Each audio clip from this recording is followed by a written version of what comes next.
Most people in the year 1584 believed the universe was a clockwork creation of a divine architect. But Domenico Scandella, a miller known to his neighbors as Menocchio, saw something different. He didn't look at the stars to understand the heavens, he looked at his food.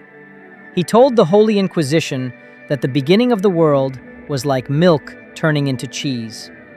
Menocchio was a man of the earth and the mill, living in the village of Montereale, in the hills of northern Italy. He was a peasant, but he was also literate, a dangerous combination in the 16th century. He read everything he could find, the Bible, travelogues of distant lands, and even forbidden chronicles. He wasn't a Protestant, and he wasn't a revolutionary. He was an original thinker who applied the logic of the only chemistry he knew to the mystery of existence. To Menocchio, the early universe was a vast, swirling chaos, much like a great mass of milk. As it curdled, the cheese became the earth, the sea, and the stars. And the angels? They weren't created by a flick of a divine finger. Menocchio argued they appeared spontaneously, like the worms that emerge from fermenting cheese. Even God, he claimed, was part of this substance, emerging with the angels rather than existing before the world itself. This was the logic of a materialist living in a dualist's world. In 1584, the Inquisition arrested him.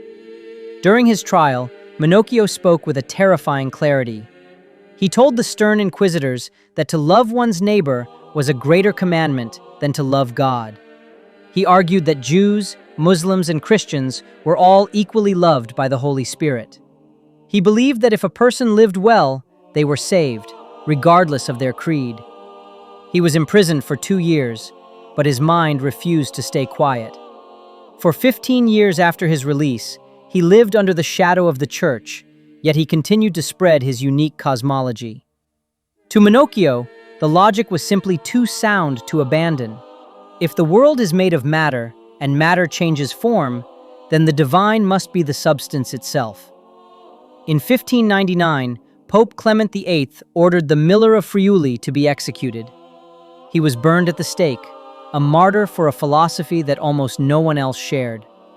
We only know his name today because the Inquisition's clerks were so meticulous. They wrote down every word he spoke, inadvertently preserving the voice of a man who dared to imagine a universe that was alive, messy, and made of the very stuff of life.